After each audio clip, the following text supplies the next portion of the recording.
Hey, this is Matt once again. Welcome back to another video. There's another paid request, this time for Andrew Patterson, who wanted me to do a commentary, this time on the 1984 film Conan the Destroyer. So let's get right to it. For those interested in requesting pretty much any type of videos or topics, commentaries, reactions, reviews, re-reviews, randomness, whatever, feel free to send them either directly to my PayPal or join my Patreon. Both links are down below in the info box. And I'm paused at the beginning. 3, 2, 1, pressing play.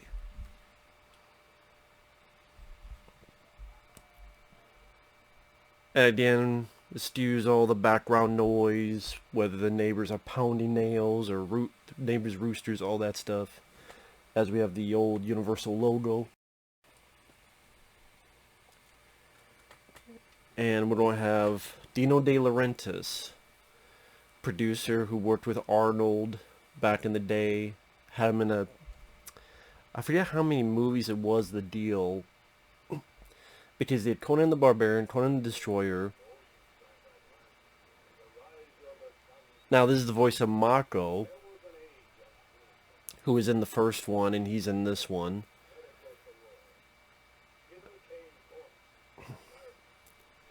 And I'll be honest, this was always my favorite Conan film, ever since I was a kid. I know that's not the popular opinion. I like Conan the Barbarian, but this one I always enjoyed more. Yes, it's less bloody, but for a PG film, it's still decently bloody. I think what I enjoyed about this, I felt more of an adventure quality in this. Because you get your group of people, almost as if you get the cast from the video game Gauntlet or something, which I played that on Nintendo quite a bit. But you get like the sidekick, the sorcerer, the strong warrior woman, the guy who you're not sure who to trust. You get this gang of people and going through these like mini adventures, including that palace glass castle thing. And Conan's fighting a monster at the end. He even rips the damn horn off. Once again, you have a great score by Basil Polidoris, who would work with Paul Verhoeven on RoboCop and many others. There you have Wilt Chamberlain, the only film he's done. And then it's directed by Richard Fleischer, which is always weird. This is the same director who did Soylent Green. I think he did the original Dr. Dolittle from the 60s. And he would go on to direct Red Sonja. Now, Arnold Schwarzenegger, like I said, had a deal with Dino De Laurentiis. I know him and a lot of people were not happy with this film. The reason it went down in rating because Dino De Laurentiis thought, well, the first one was R-rated. If it was not R-rated, maybe it would have made more money, which was not the case, because this made much less. And then Red Sonja, which came out a year or two later, I think originally that was supposed to be Conan in the film. I don't know the details as to why that wasn't Conan. But then they, at the time, Dino De Laurentiis wanted a third Conan film, and Arnold said no. I think he did raw deal, and like, I'll do this film if you let me out of your contract. Because the same year this film came out, you had The Terminator. And that, if Conan the Barbarian, Pumping Iron got him noticed, Conan the Barbarian got him through the door, and The Terminator got him to stardom. That's the best way I would put it. And after The Terminator, he's like, I don't want to do these films with Dino De Laurentiis anymore. So he did Commando, 85, Predator, 87, Twins, Kindergarten Cop, Total Recall, Terminator 2, The Running Man. And most of them I mentioned were hits, and he became a huge box office star. I know for years he's been talking about a third Conan. I'm sorry, Arnold, you're too old. I'm sorry if I don't want to see a 70-year-old Conan. Bodies age, bodies break down. You can't do as much as you could back in the day. That's life. You have to face reality. Now, Conan's sidekick is Tracey Walter, who you may remember as Bob, the henchman in the 1989 Batman. I don't know if this is true. I remember reading that originally this was supposed to be the guy who played Squiddy from Laverne and Shirley, but he was ill, things were going on, so then they got Tracey Walter. Tracey Walter, again, he was in Batman '89 with Jack Nicholson. He was in Drive with Mark Dacascos. He was in City Slickers as the cook. Been a lot of stuff, but this was always my favorite role of his. I thought he worked well as a sidekick. And you see these slashes, they're pretty, when they happen, decently bloody. And right out the gate, you get to see Conan kick some ass and take some names. I try to imagine trying to swallow big old diamonds like that.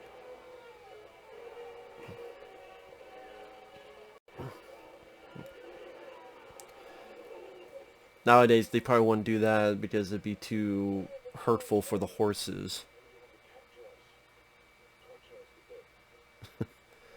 Actually, I liked the humor in this. I thought it was fun. I thought at times it was rather funny, and it felt like you got to see Conan do more in this movie.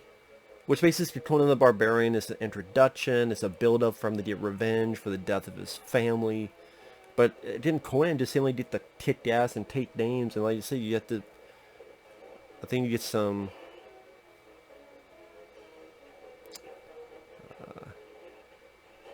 like right there, that's a big splash of blood. And he knocks the damn horse down.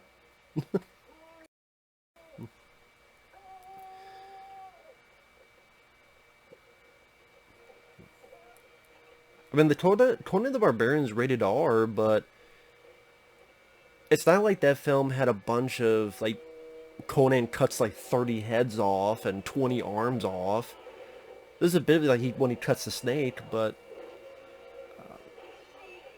you get some fun swordplay right from the beginning.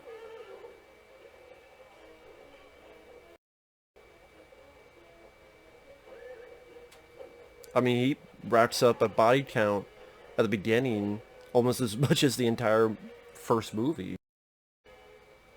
I like the first Conan the Barbarian, but that's a film I don't rewatch much. Like, this one just seemed like it had a faster pace, more stuff happened, it had more of that fantasy angle. The first film, yes, you had Thulsa Doom, who was into magic, black magic, you had the witch.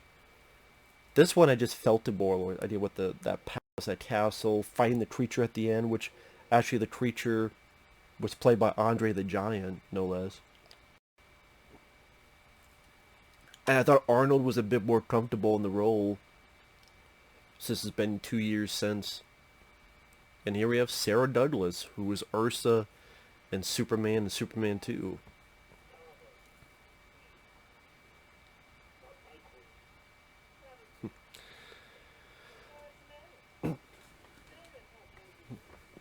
I mean, when I think of Arnold films, I like the Conan character.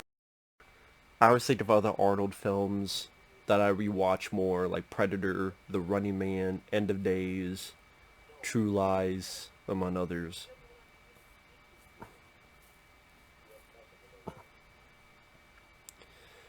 Yeah, it's always weird that, Wilt Chamberlain, who basketball player that played for the Lakers at one point, I think the 76ers, one of the greats of basketball. And yeah, I think this is the only film he was a part of. But it wouldn't be the last. There's other, I mean, Kareem Abdul-Jabbar, Game of Death, Bruce Lee, among others. He was in Slam Dunk Ernest with Jim Varney. You had Dennis Rodman, who was in films like Double Team with Jean-Claude Van Damme, Simon Says, which was his own movie, Michael Jordan, of course, being in Space Jam. I think he made a cameo in, like, Striptease, the Demi Moore film, I believe. Or maybe someone mentions his name. I can't remember. Of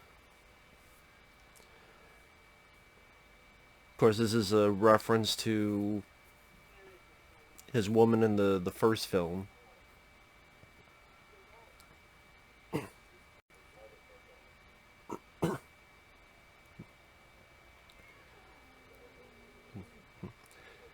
But of course, this is a...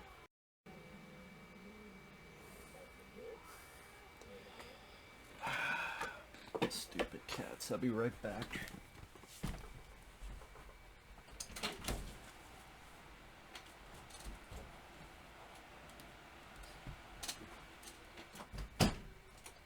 Sorry about that.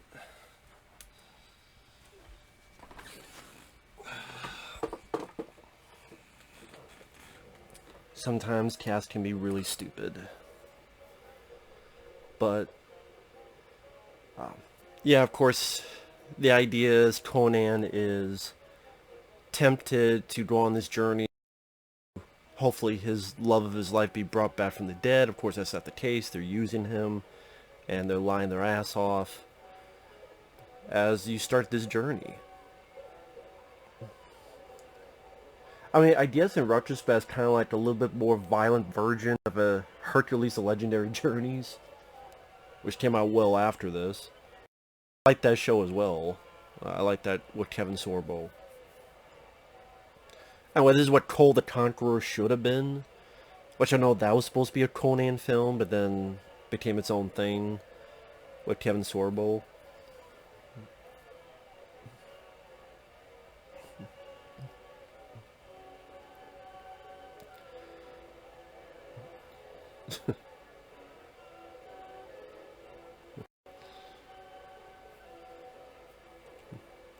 Of course, the camel from the first one. It's crazy Tracey Walter says that because he wasn't there for the first movie.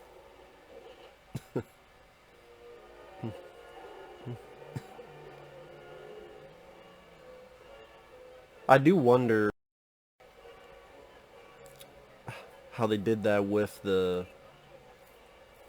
camo, like how they made it so that it would appear to fall down.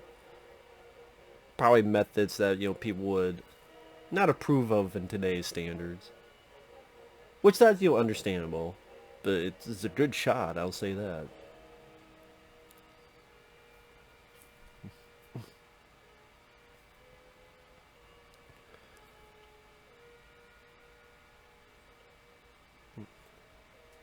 And not too bad outfits and set design. What is it, like peacocks out there? I didn't even notice. It's like birds, peacocks or something in the background when the shot was on Arnold. Yeah, what is it, peacock? I think that is peacocks. I never noticed that. I've seen this film quite a few times. I never noticed the peacocks. I think they're peacocks. Is that a cat in the background? Sitting down? Lying against the wall? Or was that like a statue?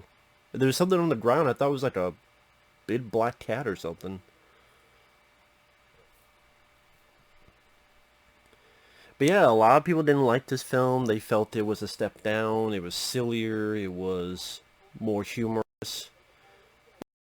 Did have more comedic moments to it, I'll admit. But I didn't think it was... I just never deemed it as silly. There's silly shots, like when Arnold's being thrown around. But, I mean...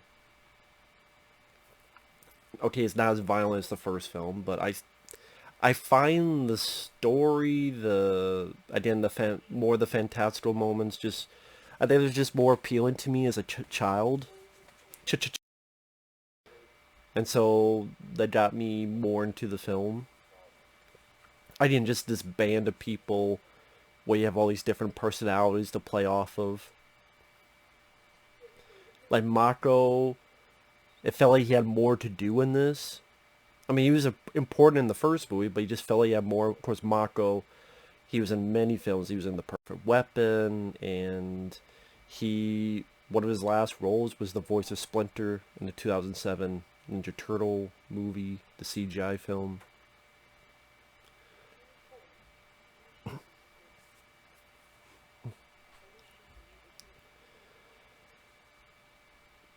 But yeah, I know after this, Arnold did Red Sonja, and it seemed like he did that protest. Because I think the idea behind Red Sonja, I could be wrong, I think the idea was that it was supposed to be cameo. And then they kept filming and filming, and then Arnold realized, well, wait a minute, this is like a much bigger role than what initially it's supposed to be, to the point you have me on the poster, and my name is in big letters. I didn't really want to be in this film. You made me, and this is bullshit, and you lied about it. You're trying to sell my name off a product I'm not a big fan of. Because actors at the time did care about that, because that was a time when they could sell a movie. Nowadays, an actor can't really sell a movie. Almost nothing can sell a movie nowadays, but it was like, hey, I want to be part of a film that's a hit, so I can keep making films, thus make more hits and make more films. Because if you make a film and it's bombs, lambasted, your commodity goes down, and it's like, oh, I don't know if we'll cast him this time because his last film didn't do well and people hated it. And that's why, again, actors, at least Arnold, he was a guy who was fairly smart to his business. He said, I want to be part of projects that you have to be happy with, but to work with people, ideas that an audience, for the most part, will enjoy, and level up his commodity as a bankable star.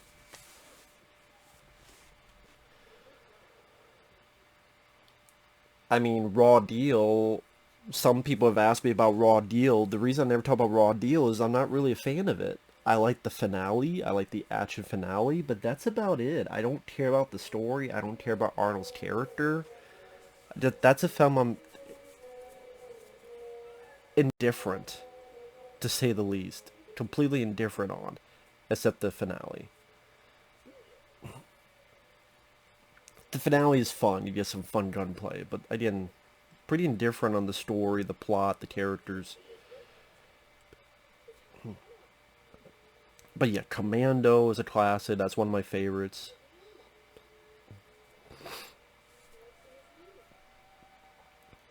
Of course, here we have our princess here. Is it Olivia Diabo, I believe is her name? Sorry if I got her name wrong.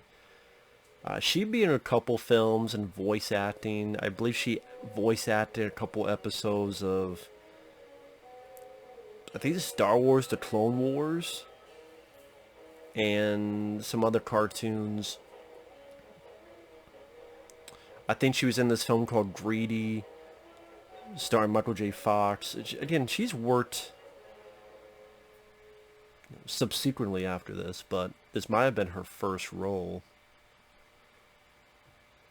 That's to me, like, you got the sidekick, you got the guy you're not sure who to trust, you got the princess, then you don't have the wizard, you don't have, it's not the Amazon, but the strong warrior princess.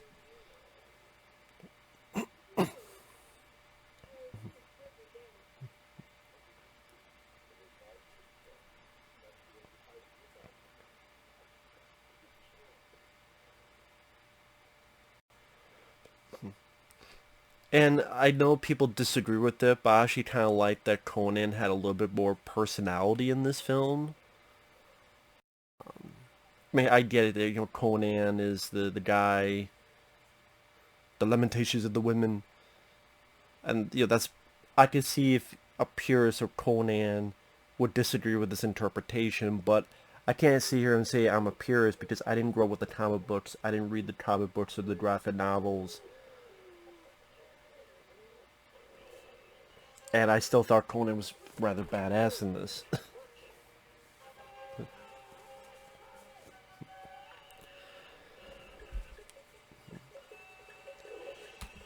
Oh, damn. There was a decapitation. There you go. People say this movie isn't violent enough. I just saw a decapitation. Bloodier than some R-rated films I've seen. I just saw a decapitated head go in slow motion. 80s PG, folks. For the win, 80s PG.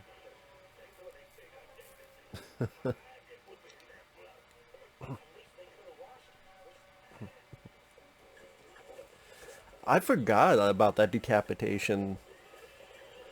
I think people forget how decently violent this film can be. Fucked his day up.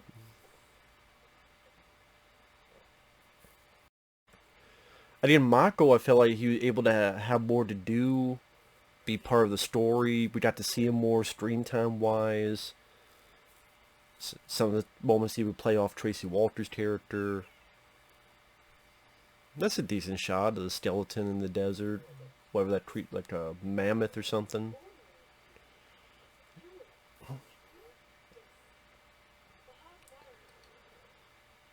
But yeah, I just say it because they were just more for Conan and Company to play off of, like different types of characters. And again, this adventure quality, so they're never in the same spot for too long. And so,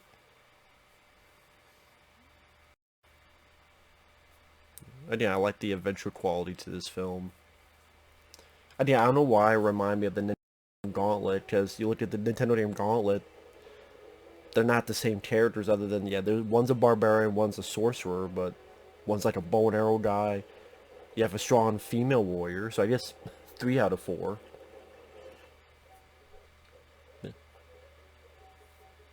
And I think we're going to be introduced to Grace Jones pretty soon. And this is like the movie keeps going. Like for the first 20 minutes, we've already had 2 action scenes, a decapitation, blood splat, and Wilt Chamberlain. Now we don't have Grace Jones, who was a singer. And this might have been around the time she was going out with Dolph Lundgren, honestly. Or maybe it was after. It might have been after she was with Dolph. For a while, for a hot minute, she was with Dolph Lundgren. That's why if you watch A View to a Kill, the James Bond film, where Grace Jones is one of the villains, Dolph Lundgren has a cameo. Like Dolph was Grace Jones' like bodyguard and maybe a bit more. And later Grace Jones would be in the movie Vamp. But this is always the film I think of with Grace Jones. I thought she did a great job. I thought she was fiery and badass and could kick the shit out of Black Widow. I don't care what anybody says. Grace Jones could kick the fuck out of Scarlett Johansson and Black Widow just from this role alone. And that's what I mean, like back in the day, a woman had emotion. Like, look at Grace Jones. She is frantic. These people are trying to kill her, and she's not. Or, like Scarlett Johansson, or Gal Gadot, and when he cuts the chains, and just how fucking crazy she goes. Actual emotion. They do like the crazy eyes. See, they just gave her a fighting chance. Yeah! Yes! She's badass. Like, Grace Jones is fucking badass. Look at that. A badass woman who happens to be black. And she's just badass. There's no fucking politics. There's no fucking agenda. It's just she's badass. They made her badass because of her actions. Again, that's pretty decently gory.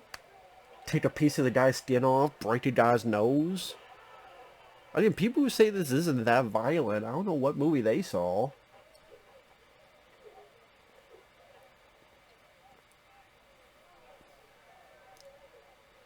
No, it's not as violent as the first film, but still decently violent for PG.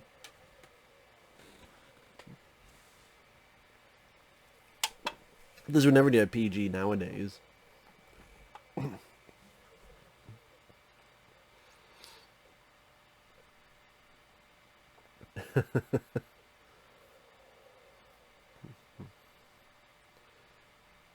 And this weird fucking crown thing she wears, like, I don't know what that is. It's like a... Yeah! I'm not laughing to make fun of her. I'm laughing like... Again, she's excited. She got into this. She got into this and then some. That's not sleepwalking.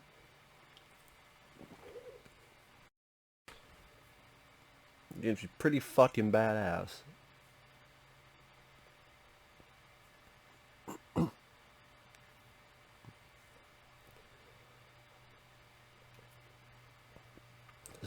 Be like the Fellowship of the Ring. There you go.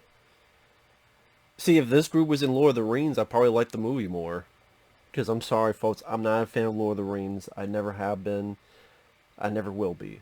I don't like the films. They're not my cup of tea. Please don't request them, because you're not going to like... Because honestly, I don't want to rewatch them. They're like 5 hours long a piece and take like 2 weeks to watch them. I'm just not interested. I'm sorry. Just not my cup of tea. This is more my cup of tea when it comes to fantasy action. Yes, I prefer the Conan films more than Lord of the Rings. You can sue me. Feel free. I'm not gonna fucking lie.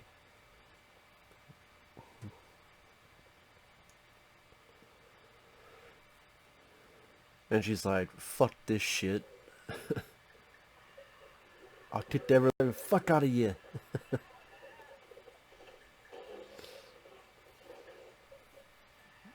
And Arnold's like, what the fuck's going on here? What the fuck are you two doing?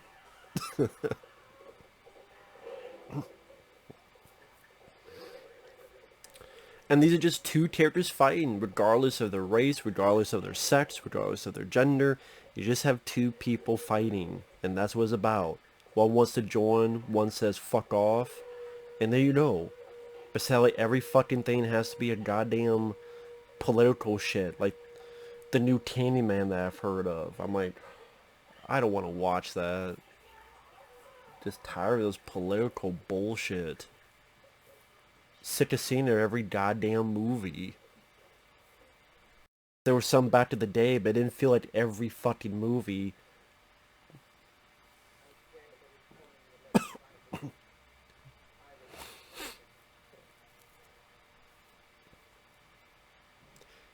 Arnold was fucking built back in the day. Like, goddamn, Arnold was built back in the day. Obviously, with age, you know, that changes. I would bet... Well, I can't say I bet. I would not be surprised if steroids was a part of it. I can't confirm on that. I'm just saying I would not be surprised. If it's not steroids, maybe it was something else. But I'm just saying I don't know if that's completely natural. But, again, I don't know for sure.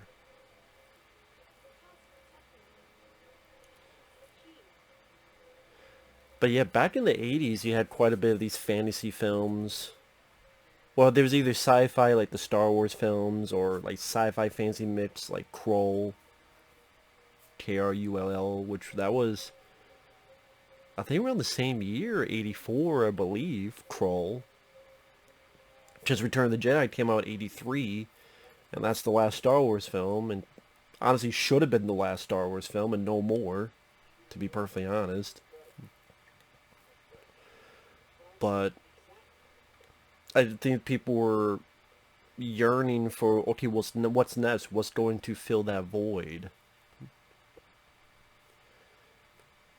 And films tried. I mean, Krull, Willow. I mean, this is more fantasy than sci-fi, but try to fill that void. Not many did. Granted, some were hits, some were not, but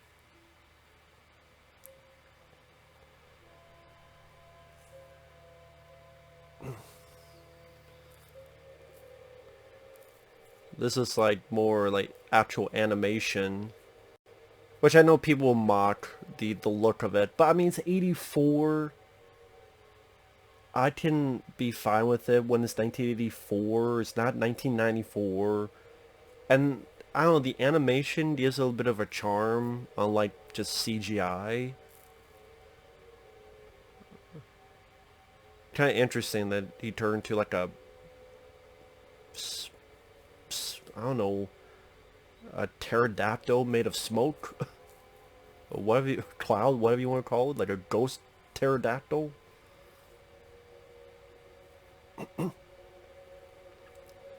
I guess you would say the technique was animation, the way they did it, kind of like a cartoon type of thing.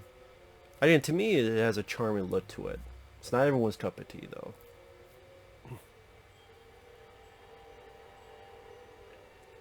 But yeah, it's 1984. I'm not going to be that harsh on it. Again, I kind of like it. Again, it has a bit of charm, unlike everything that's... Oh, they're enter this room and everything's CGI, CGI, CGI, and I don't think CGI at times is as good as some people make it out to be, and they just overuse it and overgloss it, and it just... There's nothing special about it. Just when everything's CGI, it just all looks the same to me.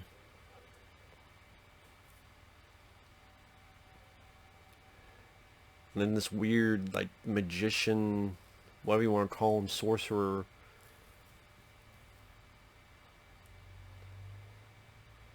I mean, the design of the castle and the wide shots is nothing really that glorious, to be honest. It kind of looks like if something melted. I would say, like, the wide shot of the castle, it doesn't bring a sense of awe. You know, I can admit that. When they're closer, it looks better.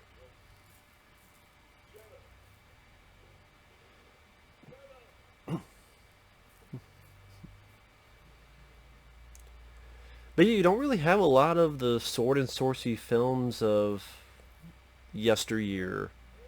Or the stuff they try to do is like Game of Thrones. They try to do that Lord of the Rings TV show on Amazon. But I'm talking about, like... I don't know how to put it.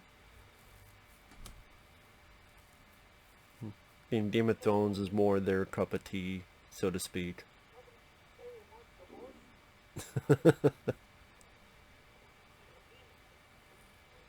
Somebody should stay and watch the horses.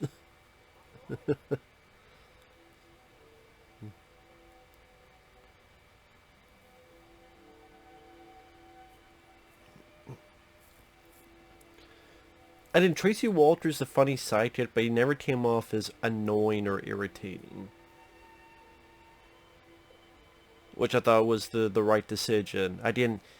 because he's subtle, he's not always mudding for the camera. I think that's can be a trap that people fall in for the funny sidekick.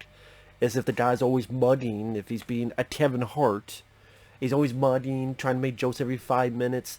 It gets tiring to an audience, irritating. Here, it's him being normal and quiet, and every once in a while he says something that might get a laugh, might not, but very tolerable for a funny sidekick character. And he's not mudding in front of the camera. Look at me, look at me. And you're like, shut up. To the Arnold from Kindergarten Cop, shut up.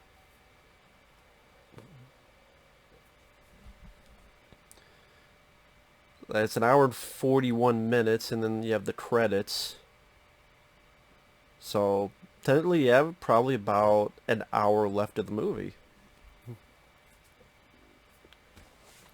You have all this portion here.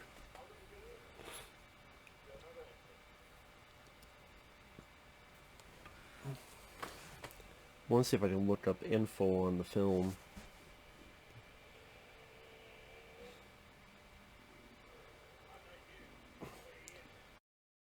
And each one has their role to play. Did Grace Jones being the badass.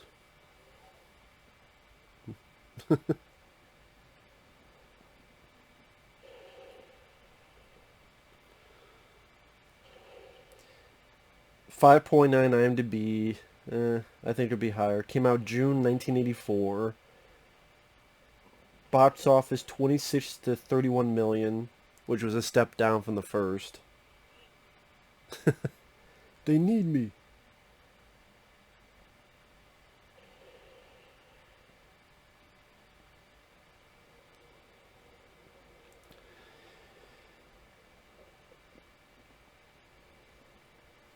Let's see.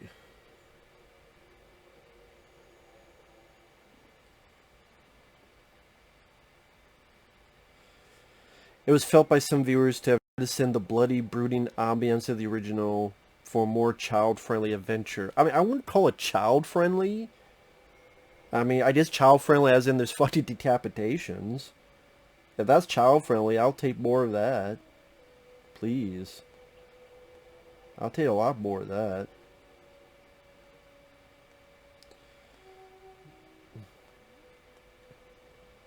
Fuck yeah.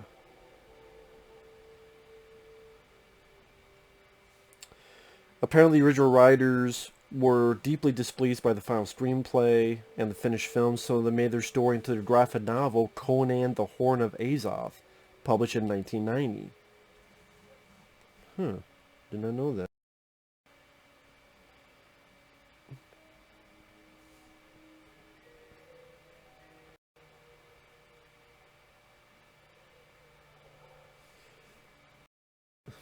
See, like, I think that's a pretty cool look to it. The pillar with the...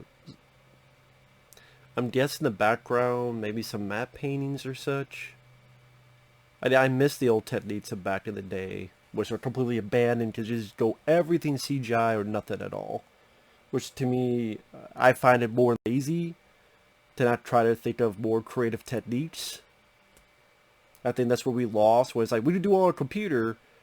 That creativity and blood, sweat, and tears I thought was a bit lost. That's just my opinion. Conan the Destroyer was filmed in a number of locations in Mexico, including an extinct volcano and a desert near El Paso.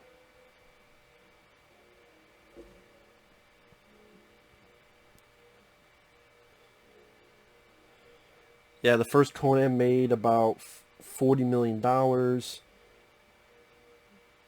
In the US, they thought it would make more, so make it PG. But then this grossed like 31 million.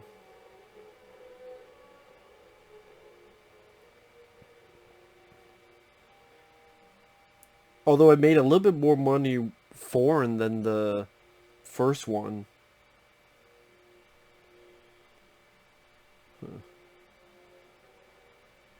Oh, the monster at the end was done by Carlo Rambaldi, which is a famous makeup man. This was originally rated R, but film was recut in order to get PG.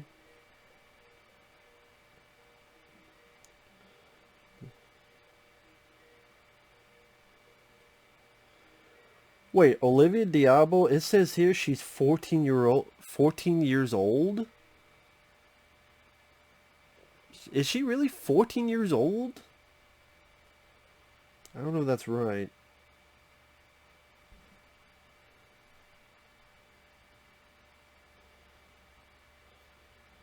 Yeah, David Lander was originally cast.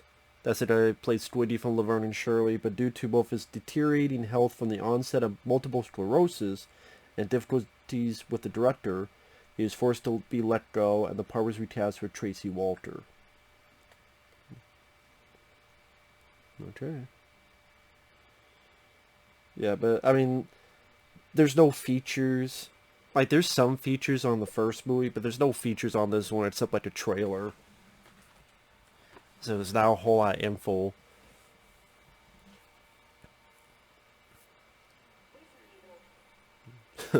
Wizard it open.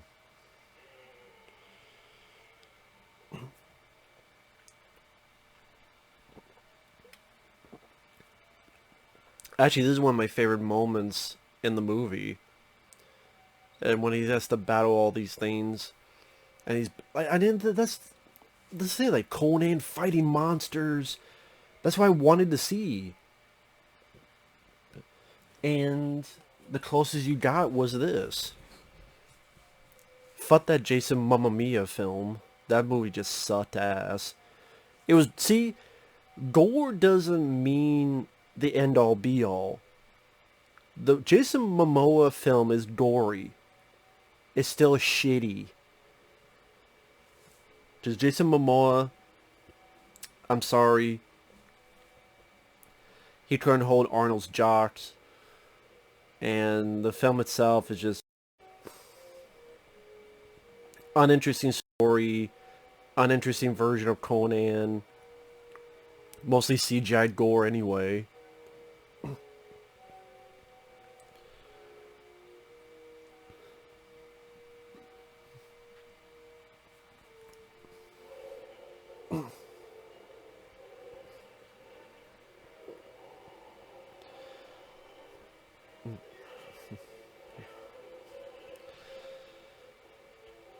I can imagine just how tough it was filming this with all the mirror stuff, because you have to be careful not to show the camera crew amongst the mirrors.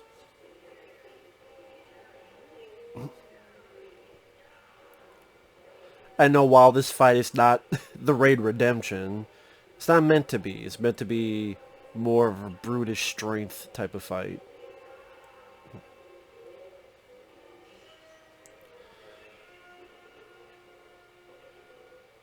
Interesting that the monster, you see part of his actual skin.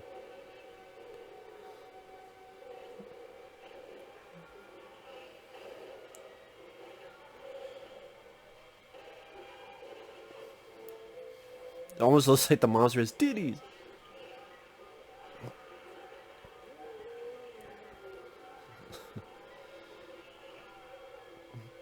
I mean, it definitely shows the strength of this motherfucker to throw Arnold around like that.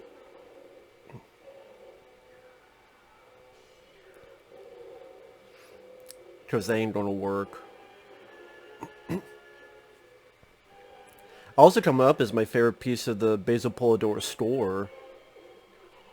When he's smashing the glass, that's easily my favorite piece of the score. Da-da-da-da. And it shows how important music can be as well as editing and the rhythm of a scene to make smashing mirrors exciting. Even though, like, with the edit, you could tell some of the shots are reused. Like, it's the same this, or the same this, or the same this, but it's reversed. But again, it's like a music video, like a rhythm. Yeah, this guy's even a bunch of fucking wrestling moves on him. Doing like the almost Lex Luger rack.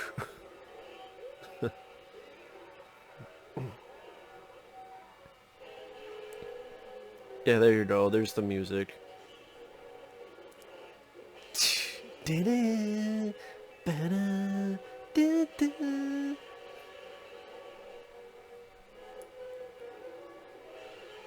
And it's a different way of killing the bad guy. It is kind of like a video game. You gotta find the secret way of defeating the villain. Like, what's the trick? And here's the trick.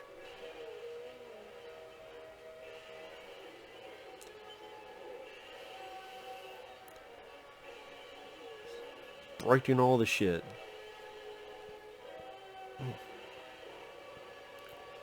Or maybe it's not reusing the shots. Well, maybe it's not reusing the shots, but... And Arnold knows how to swing that damn sword.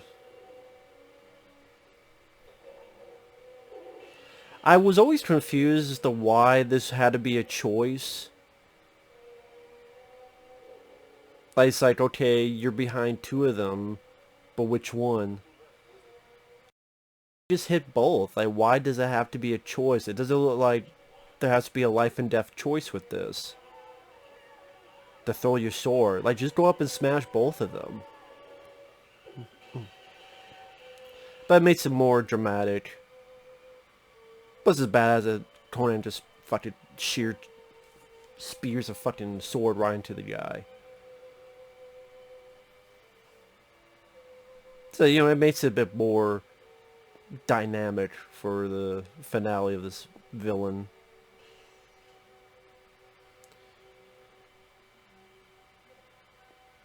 I didn't realize there's like a bird on the guy's armor, which is kind of like what he turned to earlier.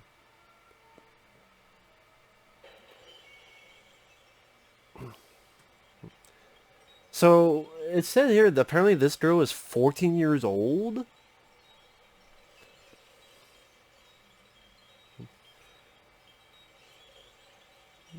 I thought I didn't... Never knew that.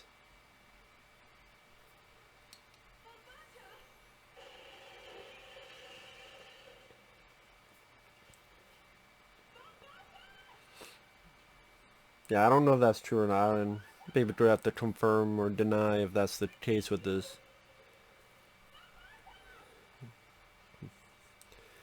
He didn't do shit. Conan did all the work. Conan killed the fucking sorcerer.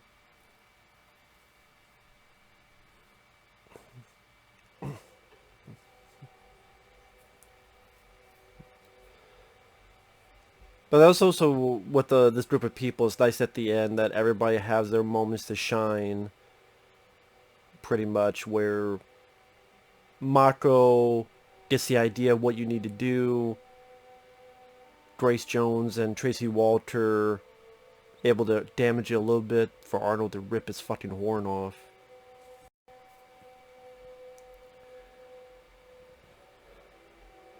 It's the jewel of the Nile.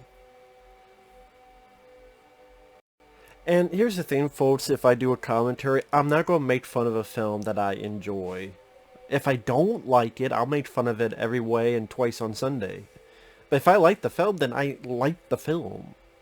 I'm not going to be like, I'm ashamed I like it, so I better make fun of it. No, I sincerely enjoy the movie. I'm not Mystery Science Theater 3000. Sorry.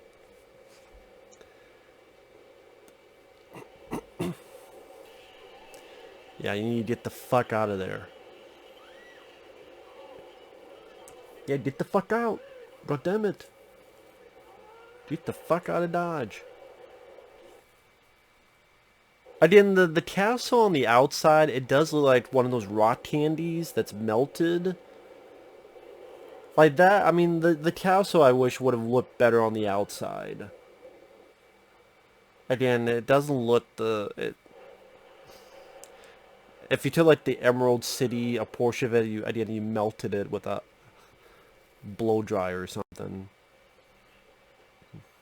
Yeah, don't forget your clothes.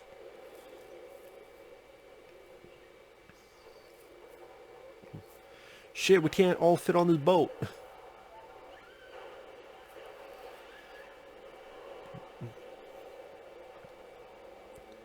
But yeah, I mean, from what I understand with Red Sonja, again, I remember hearing it was supposed to be Conan. Then it's like, nah, maybe we'll say that for an actual third Conan where he's a star. Okay, but I remember hearing Arnold said he only wanted to do a cameo, but then they filmed a lot more of him in it. It became a lot bigger portion of that film. And I don't hate Red Sonja. I know some people do. I don't hate Red Sonja. I can have some fun with it.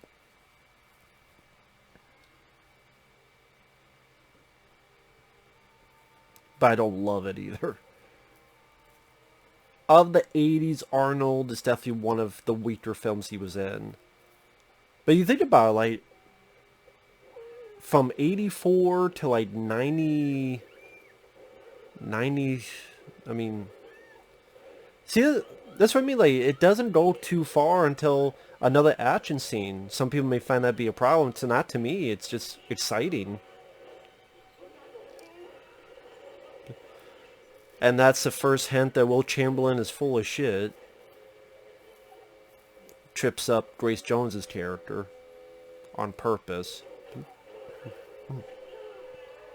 Damn, you got a slit throat.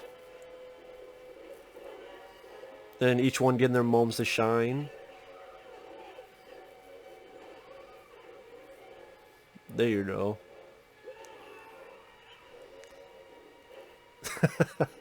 I love Grace Jones' enthusiasm. I think that's what it is. Her enthusiasm is infectious. Yeah. I did, compared to all these fucking dull, bland faces where most of the women today are in terms of action films. In order to be tough, it has to be a dull, bland face. I'm like, okay, Scarlett Johansson, okay. everybody.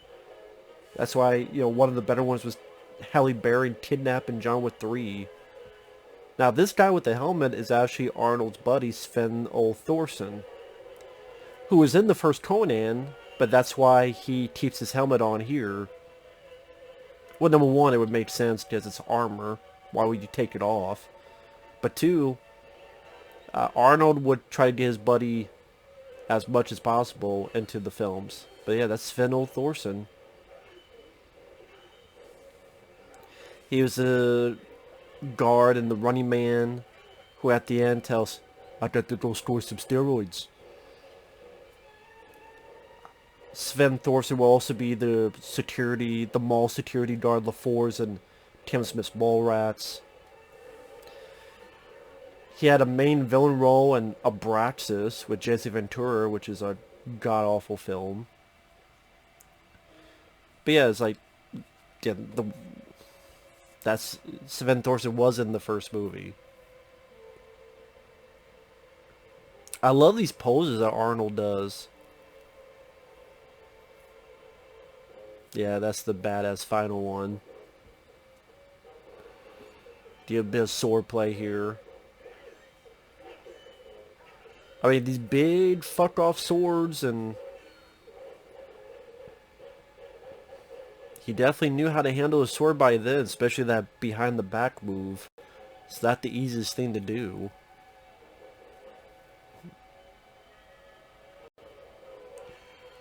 That's the thing with the swordplay, is that you don't be cautious of not wanting to cut each other, but you have to make it as if you're not too careful.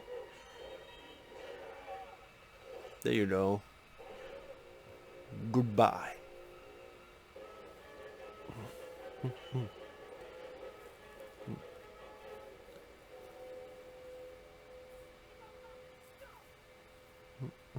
See, Wilt Chamberlain's full of shit.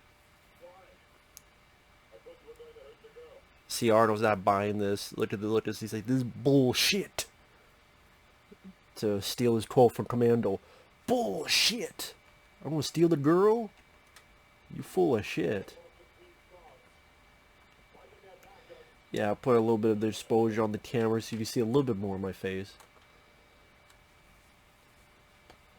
Yeah, Arnold ain't buying this horse shit. Not one damn bit. I got your number. I mean, Arnold had a good look to him. I've always been a fan of Arnold. I mean, growing up, the films I watched the most was Predator, The Running Man, and Commando. Like, Predator, I watched the VHS tape so many times, I memorized the fucking previews before the movie. A teaser, Revenge of the Nerds 2, Nerds in Paradise. A trailer of The Pickup Artist with Robert Downey Jr. and Molly Ringwald. CBS Fox Home Video logo.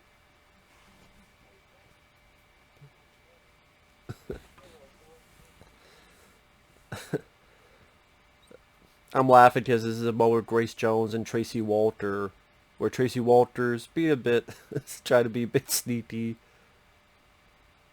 Sorry, I'm just watching it now. higher up her thigh.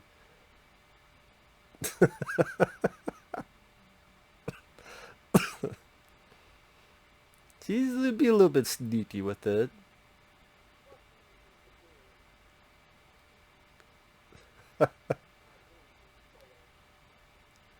You'll want to infect you the spread. I'll spread your head open.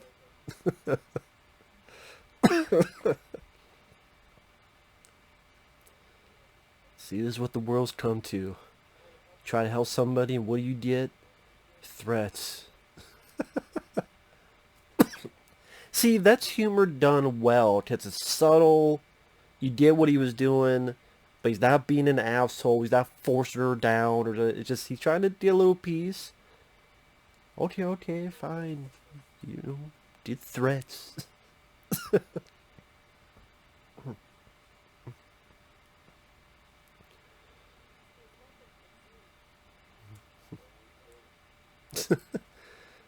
And I thought this was rather funny, the drunk Arnold scene. I guess nothing hurts you. Pain.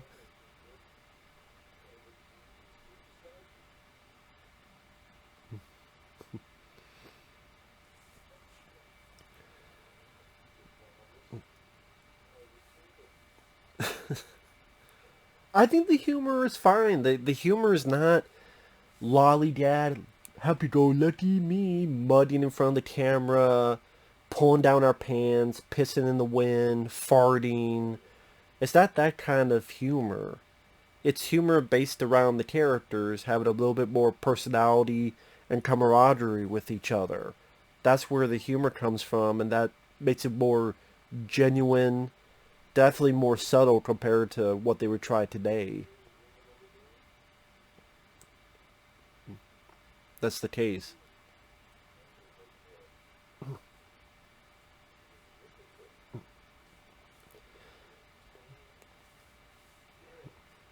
Conan Prim is describing the same fighting spirit is what he appreciates.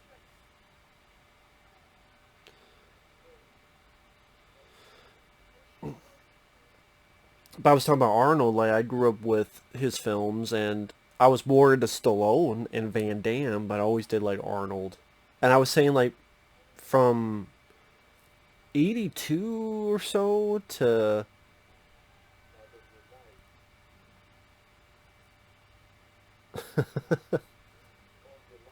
Not on your knife. I mean, not on your life. The one that gets me is that don't use a toothpick. Use a real weapon, not a toothpick. That'll be in a couple minutes. Because she wants Grace Jones to teach her how to... But okay, I was saying, you look at it from 82 to like 92. Look at that 10-year span. Conan the Barbarian. Conan the Destroyer was still a hit. The Terminator. Predator. Commando. Total Recall. Terminator 2. And for films I like, again, from 82 to 92, I like Kindergarten Cop, I like Twins. I would say the ones I was kind of met on, like, I'm not a fan of Raw Deal, although I like the ending. Red Sonja is one of the weaker ones. I like Red Heat. I love The Running Man, although The Running Man sadly did not make that much money, which is a damn shame. Underrated film. Underrated Arnold film. But I would say he has a pretty good track record from that time period. If you don't know how to fight, do it with a real weapon, not with a toothpick. I don't know why that makes me laugh. I guess it's like with Arnold's accent. It's like a kindergarten cop. Like, why does him saying, "Is that a tumor?" funny? I mean, the line itself is not funny. It's not a tumor. It's the way Arnold says it.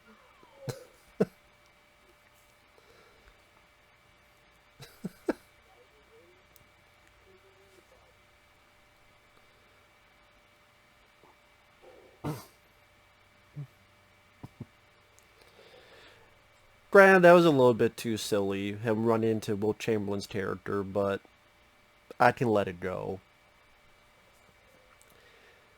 But I've said before, like, this movie, again, has this adventure quality with this group of people, and it's not like that moment worked because his characters didn't know each other. Like I said, the camaraderie.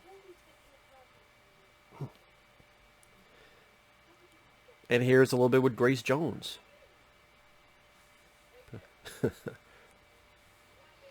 And I like Grace Jones' look in this too. Like the way her hair's cut and you have this like this red orange thing on the side of her face. Like around her ear.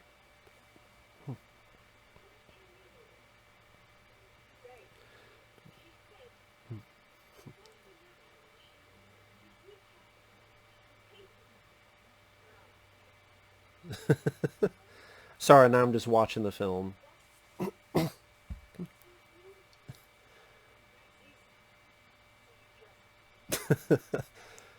And there's awkwardness of he's trying to explain sex but he can't do it, so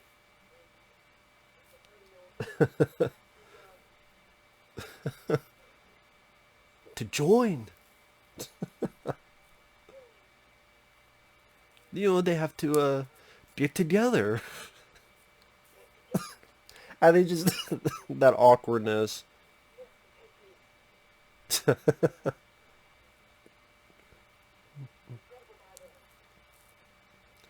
Grab her by the pussy, no.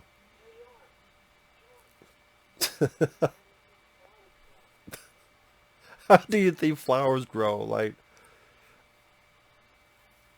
anybody would be... See, but because if the actress was that young, that's handling that responsibly. With humor, awkwardness, but nothing egregious. Unlike, say, Netflix's Cuties. Which, no, I will never review that unless someone paid me a shitload of money. Because I don't want to be put on some fucking FBI list by watching that fucking movie. It would have to be a shitload of money. Fuck that shit.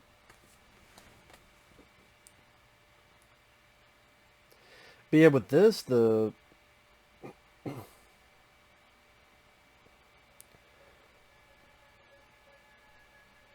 Sorry, I'm checking something real quick. Apologize.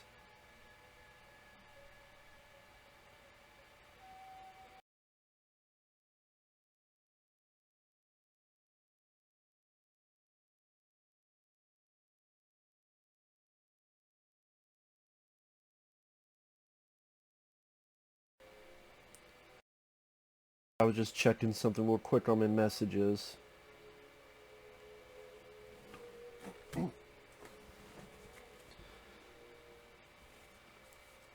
Although that'd be cool if they made if you tip this group of people, I mean, Wilt Chamberlain's character dies and the princess wouldn't be there, but if you tip Arnold, you tip the four guys. Like, literally, if Tracey Walter's character learned how to shoot a bow and arrow, you could make a Gauntlet movie for a third Conan film.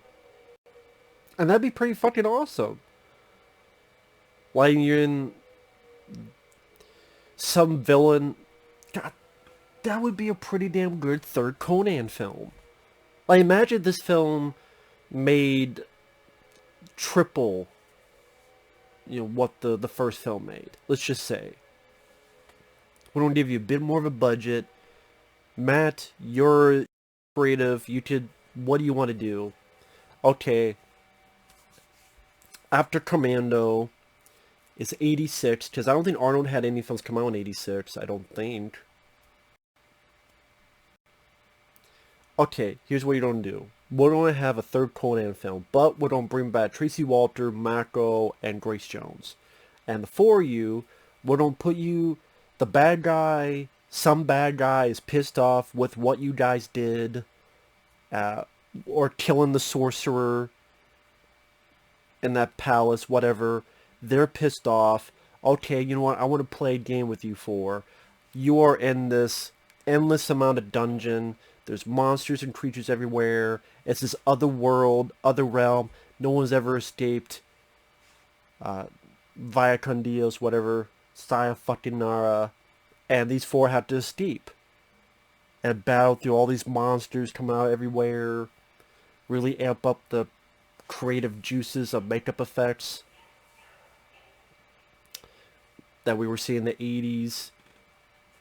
Really go full tilt with the designs of monsters and creatures with a bigger budget. But then because it's the tunnels, you have this claustrophobic setting. It's like a movie version of a dungeon crawler. I would see that. I would definitely see that movie, but...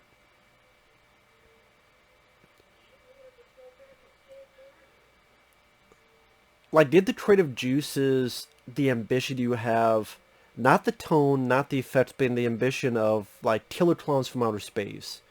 What I mean by ambitious, you look at that film, you look at the way it ends where they're inside the ship and you see these, like, map paintings and effects and the creativity flowing and what they're trying to do on camera, in camera.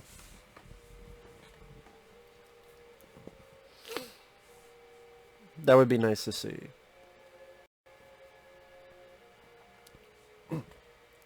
I think that'd be pretty damn epic, honestly.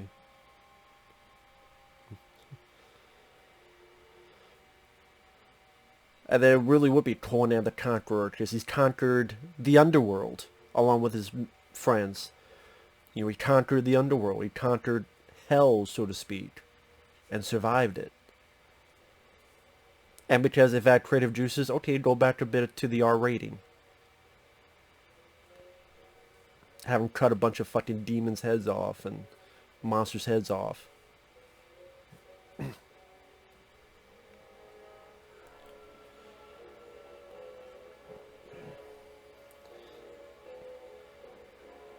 But then you look back at Arnold's career, Pumping Iron, pretty decent documentary. I'm not into the world of bodybuilding, obviously, but it was still, yeah, interesting personalities. Lou Ferrigno versus Arnold. I like Conan the Barbarian, but I do like this film more for the reasons I mentioned. Like I said, the adventure quality, the group of characters. Because I don't mind Sandal Birdman. The other guy, I can't remember the guy's name. The other guy that joins him, the guy that kind of looks like Ringo Starr in the first movie. I can't remember his name. He was there. He was fine. But, and then, I can't remember the guy's name. Like, these characters I got more into. I like this group of characters. I like this group of people, and you're just hanging around with them for about I think the characters, the casting, helped immensely with the film. You know, the Terminator, of course, that catapulted Arnold even more to stardom. Like, Conan was the breakout role. The Terminator maintained his stardom for bigger things. I know actually there was another film that another studio was hoping would be a big hit, Runaway, with Tom Selleck. Hey, it's a sci-fi film. Tom Selleck from Man and PI, the biggest TV show around. You got Michael Crichton. Michael Crichton, author, director, directed films like Coma and Westworld. So, okay, here's this guy, James Cameron. He's new, and Arnold, the guy from Conan, and that blew Runaway away, so to speak.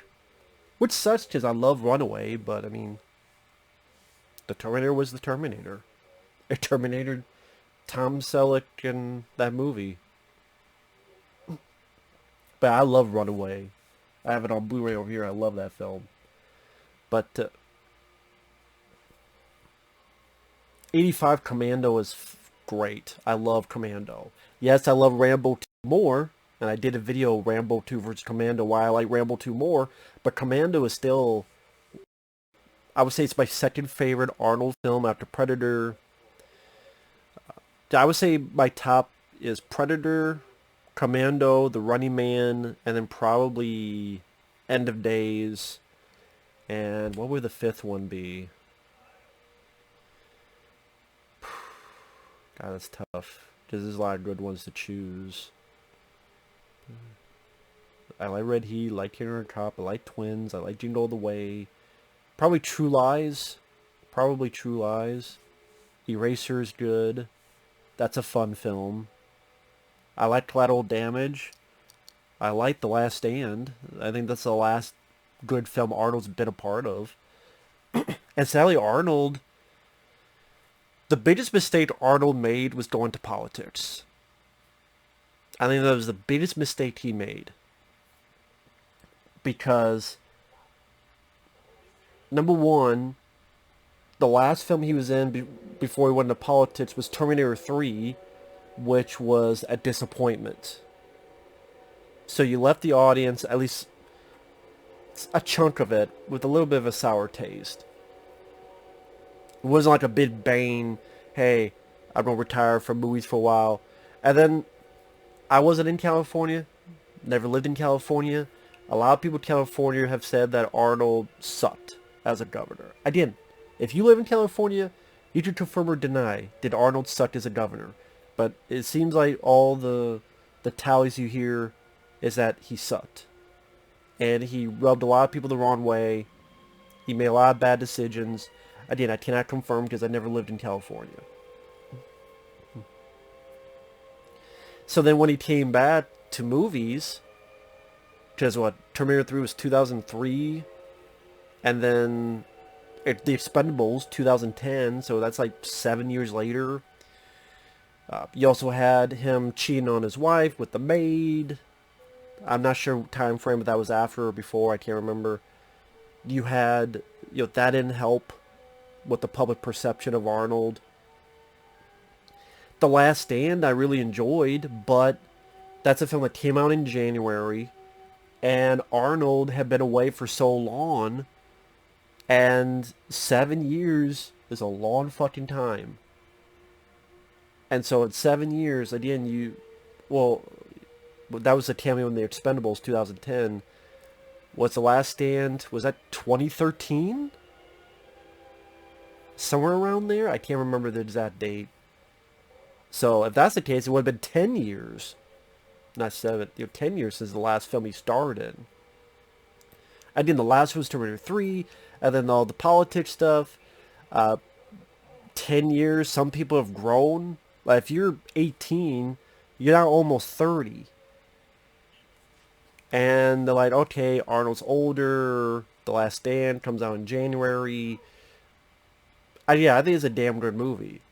But I think it was the right decision that Arnold played up his age.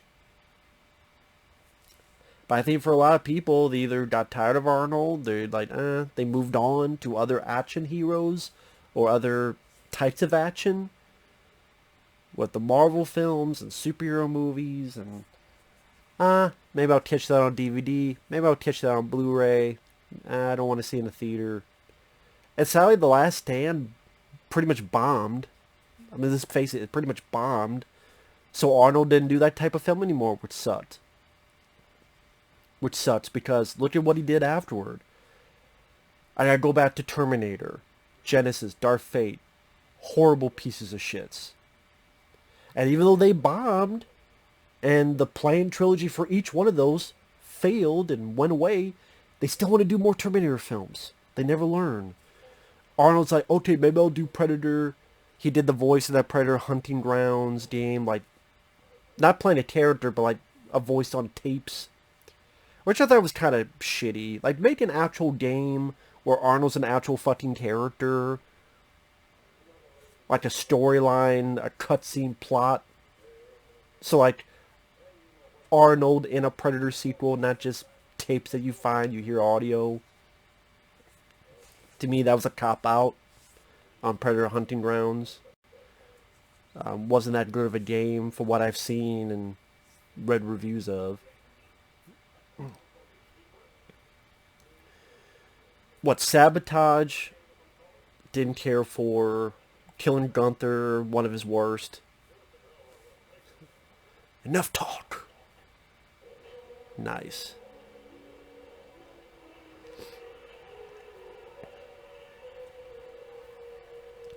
Again, the movie does not go that long without having an action scene, so it keeps the movie pretty exciting in my opinion. And Conan tits a lot of fucking ass. I would say he tits more ass here than he does in Conan the Barbarian.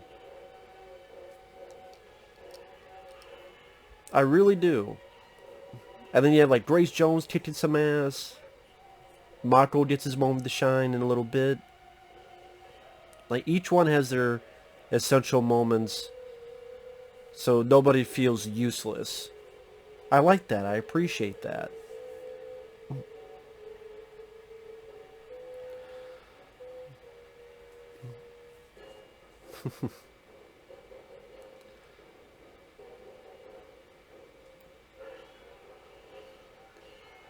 Again, you just want to see Arnold. Oh, that's another blood spray. Ooh, damn, guy right in the guy's chest. Stabbed him. Wilt Chamberlain showing his strength.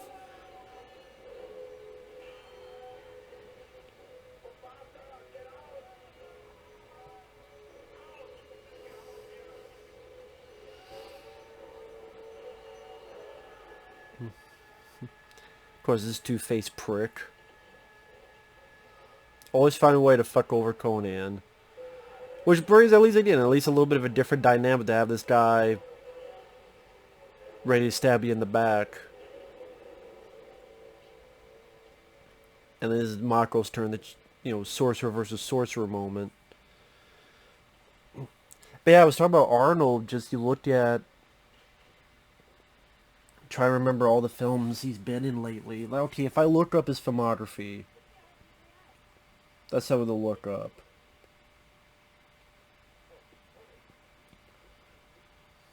Give me a minute. It's going to take a minute for me to type up Schwarzenegger. Which always reminds me of Ninja Turtles 2 Secret of the Ooze, where Mikey's like, is Schwarzenegger hard to spell? Yes, it is.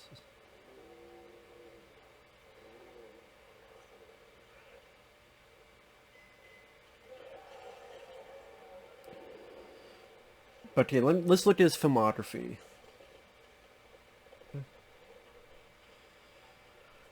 Hercules in New York, awful. He has either a bad dub voice as Arnold Strong, or I just see why they dubbed it, because this is 1970, he didn't have a handle on the English language.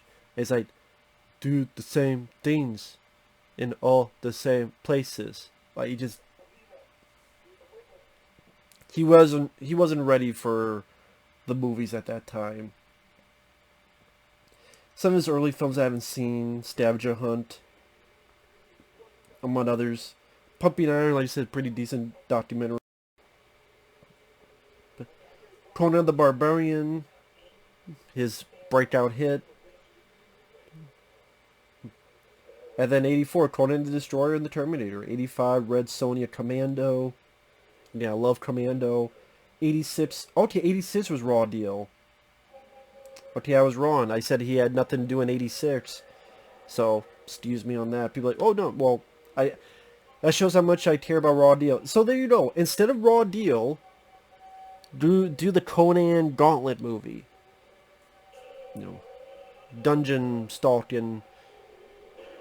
I'd rather see that than fucking Raw Deal. I'm sorry. Raw Deal might be my least favorite of the 80s Arnold. Yeah, because this is a pretty good track record.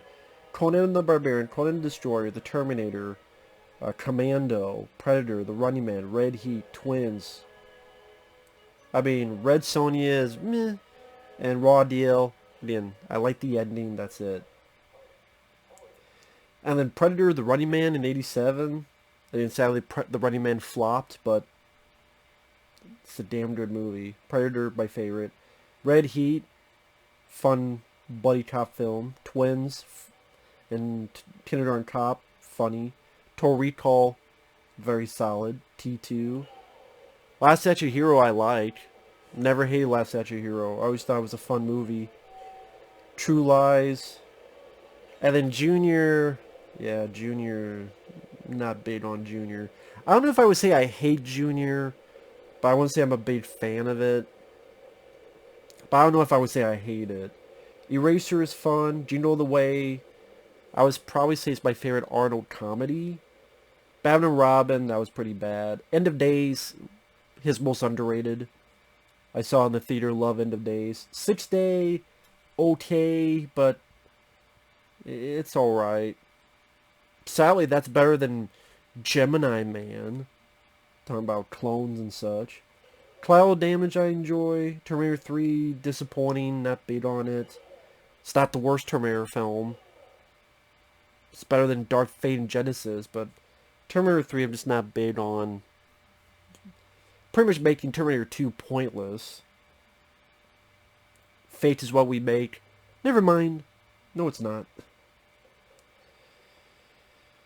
And then he did what? A cameo in The Rundown. A cameo in Around the World in 80 Days. A cameo in something called The Kid and I. And then The Expendables in 2010. Expendables 2, 2012. He had a bigger part. And then, yeah, 2013, The Last Stand is Steve playing. I like The Last Stand, but it didn't do well. I mean, The Last Stand did It had a $45 million budget, and it only made $40 million worldwide. That's not very good at all. In the US, it only made $12 million. Think about that. An Arnold Schwarzenegger film where he's finally getting to star in a movie again, and it only made $12 million in the US. Even that, I don't get how it did that bad. I didn't realize they only did... There are films that make that opening fucking weekend. I think the new Candyman movie made more than that opening weekend. People say, well, it's January. Bad Boys for Life, look how much money that made in January. That's fucking crazy. And the rest it made, foreign.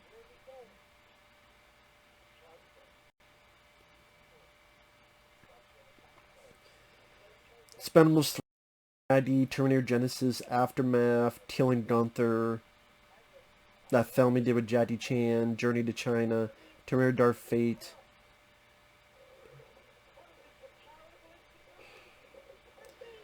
Really none of those I'm a fan of.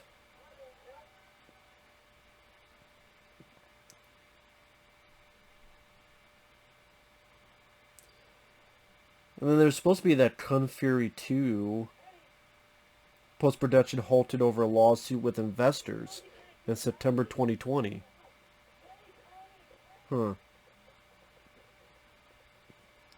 In May 2021, Sandberg announced a 2022 release date. Kung Fury 2. But is that actually going to be like direct-to-video? Is that going to be a YouTube thing? I don't know. Because the first Kung Fury was just a YouTube thing. I don't know. But I mean, let's say you look at his track record lately... Nothing to run home about, to say the least. Fucking hell, man. To say the least, nothing to run home about.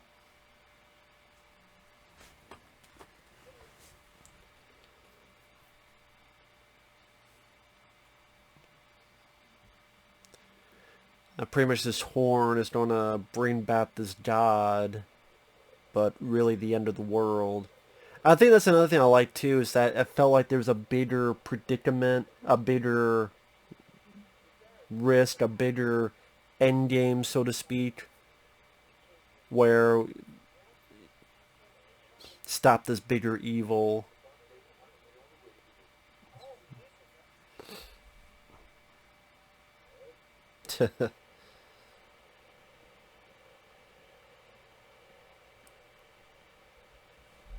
Yeah, with the end credits, like 18 minutes left. Probably like 3 minutes of credits, so like 15 minutes. So yeah, it's almost over.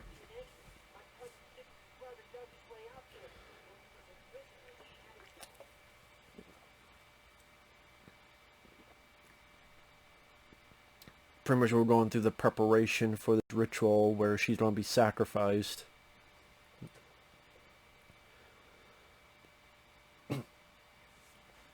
But it's sad about Arnold that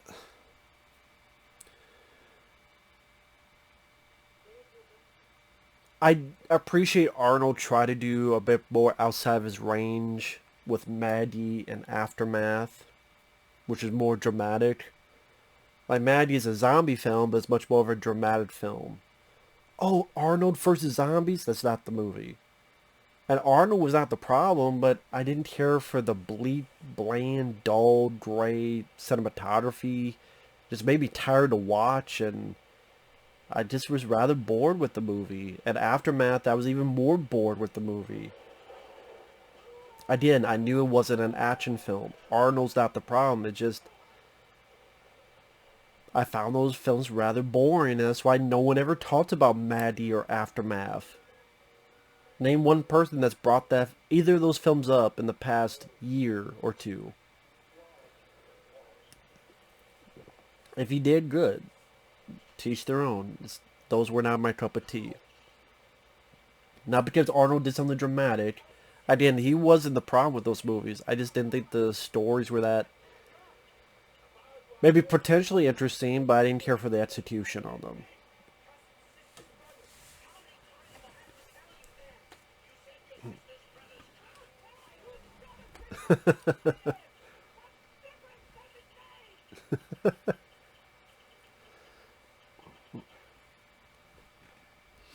So I just laugh at Grace Jones getting pissed off. Who gives a shit? Pretty much. But yeah, you look at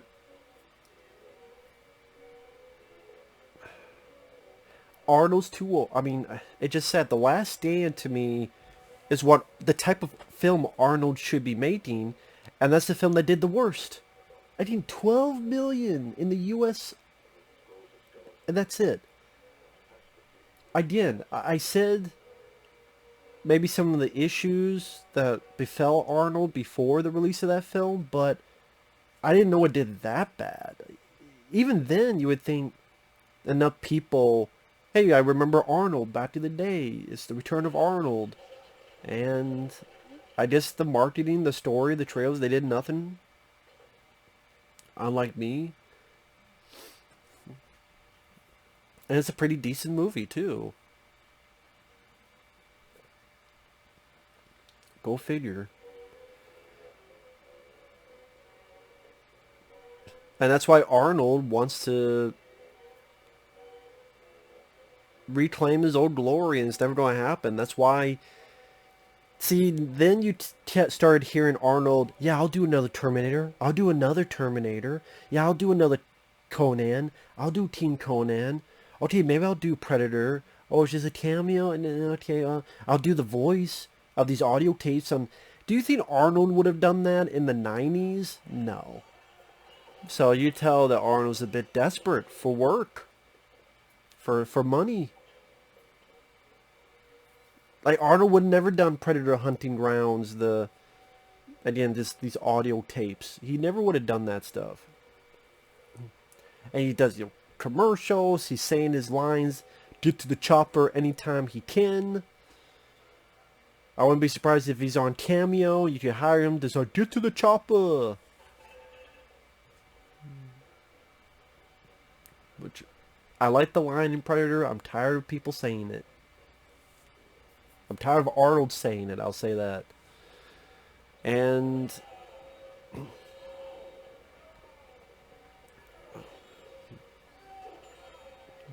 that's why you wanted to do... Remember you wanted to do the sequel to Twins called Triplets? With him, Danny DeVito, and Eddie Murphy?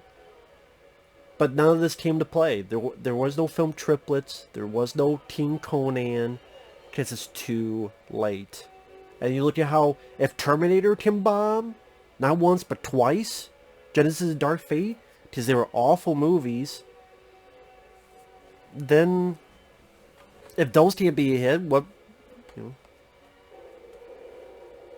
I think the general public's kind of done with Arnold unless they're watching his older movies. They're kind of done with Arnold, the general populace. Sorry. I'm a fan of Arnold. I liked his older stuff. It's just kind of done, which is crazy of an ending for a guy who's at point the biggest box office star in the world.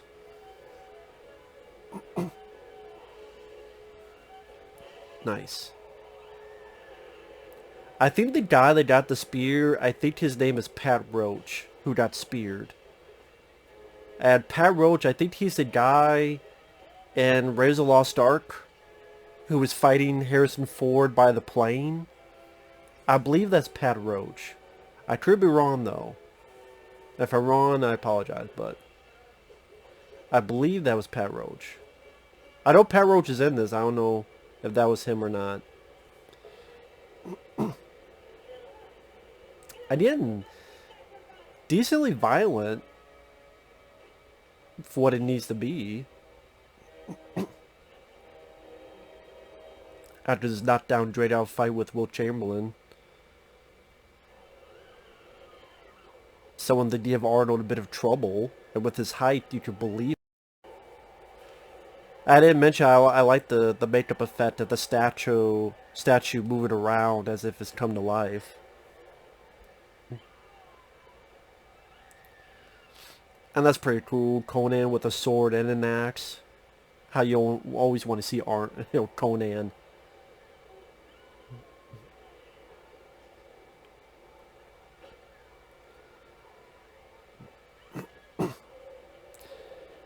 And this is the monster that, again, Andre the Giant is in the suit.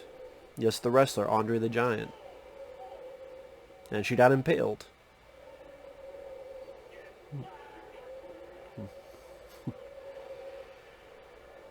Again, it's cool that you get to fight this big monster, and granted with 84 they were a little bit limited to what they could do, but I think there's still fun and charm to it.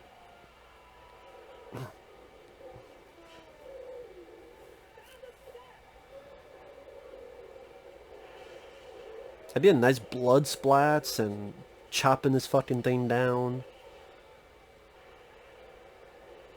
But I grew up with this kind of stuff, people, monsters, men in suits. This is more my cup of tea. Because you can't get more real than real, and people go, oh, this CGI thing is better. I'm like, that CGI thing still looks like a computer effect. Still looks like something from a computer, nothing real and flesh and blood. This is still something that's big, bigger than Arnold. You see something physically connecting. There you go. Bullseye. And then you give the sidekick a moment to shine so he doesn't feel useless.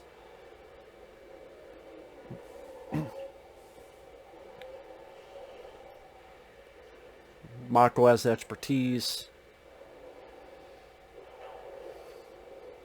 I think the lighting of the lightning was the right decision, because that way you get a good look at the creature, but with the lightning effects, it's not honing in on the seams of the costume.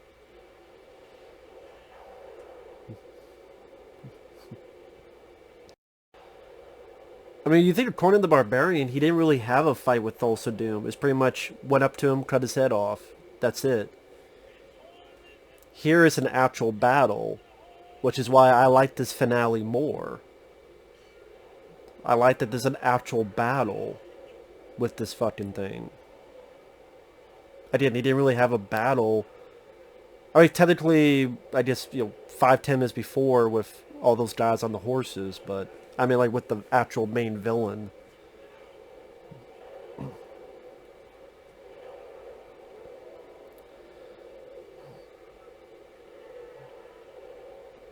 I think, like, Grace Jones had her moment to spear the guy before he sacrificed the princess.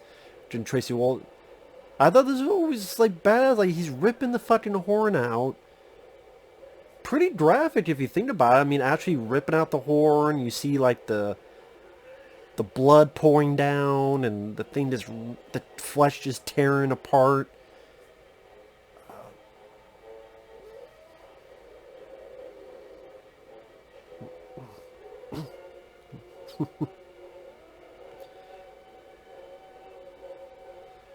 Hey, Conan just made you his bitch. That's what he did.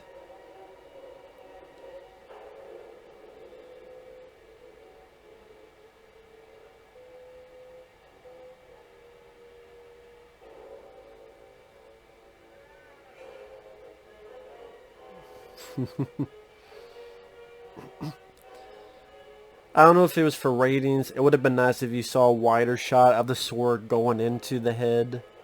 I don't know if that was a ratings thing or just a choice of the director.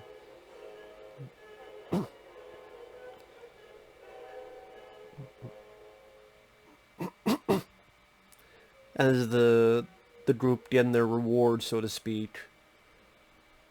But Arnold, your princess is in another castle.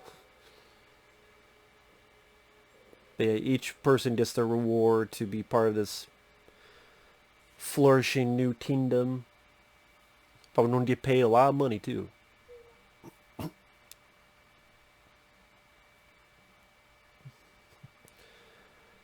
Sorry, I'm trying to remember like what she says their positions are.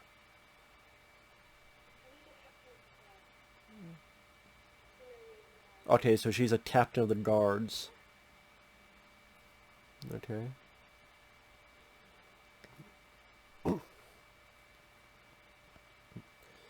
But yeah, I mean, as we're getting to the end of the film, I enjoy Conan the Destroyer. I think it's a fun adventure. I think there's moments that made me sincerely laugh and chuckle. I think the group of characters work well together.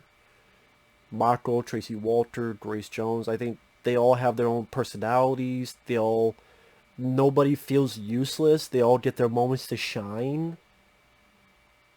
Especially in the finale, like Tracey Walter bullseye with the knife, Grace Jones saving the princess. I didn't each get their moments to shine. Uh, they feel useful in the journey. And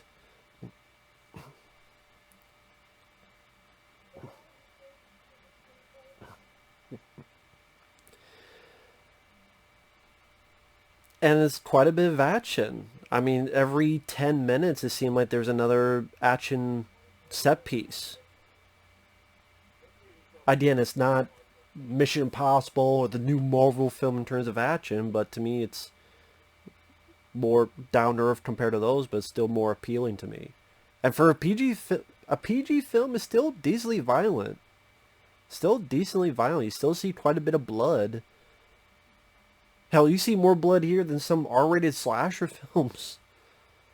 At least in the drier days of the 80s, like Cutting Class with Brad Pitt and some of the other ones, especially in the later 80s.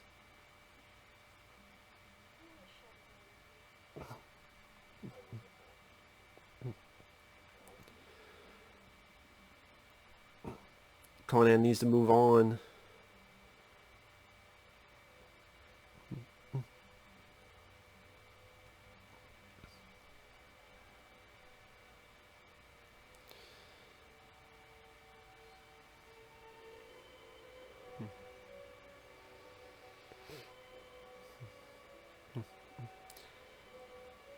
If she's 14 years old, that's a bit fucking weird.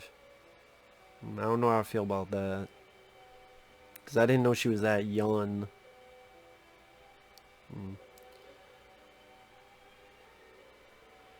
At least he didn't reciprocate.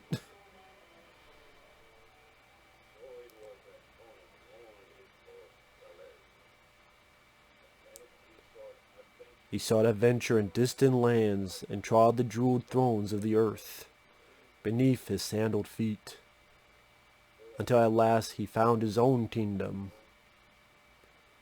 and war's crown upon a troubled brow. But that is another story. Yeah, same with the first film. The first film, this film ended as if it was leading up to something, and it never did. Again, it's like we're going to, I guess really, hey, we're setting this up to lead up to King Conan, and that never happened. It's too late to do it now, but it never happened within the 80s. I think, again, Arnold just got tired of Dino De Laurentiis, got tired of the way his films were being made. I think Arnold was not happy with this film. He definitely wasn't happy with, like, Red Sonja, Raw Deal. So he's like, okay, I'll do Raw Deal. Get me out of this fucking contract. Because you don't drag me down. And if you think about it, Red Sonja and Raw Deal were two of his less successful films of the 80s. So maybe Arnold had a point. Because Red Sonja didn't do anything. Raw Deal is probably Arnold's... That's like the Arnold film most people forget about. Oh shit, that's right, that existed. So, maybe Arnold had a point. Maybe he had a point. So, but with that said, I enjoy the film. I think it's a fun movie. I like the adventure aspect to it. Arnold gets to fight some monsters, whether in the Sorcerer in the Glass Palace or Crystal Palace or at the end here. Conan kicks a lot of ass in the movie. I like the cast of characters. You have another pretty damn good score by Basil Polidorus. And went by a good pace. Like I said, with the... If you take the end credits out, it's... hour and 38 minutes, give or take. If you take the end credits out, so it's not too long. And overall, fun movie. I think it's a fun film. So with that said, thanks for watching, take care, and we'll see you guys later. Bye-bye.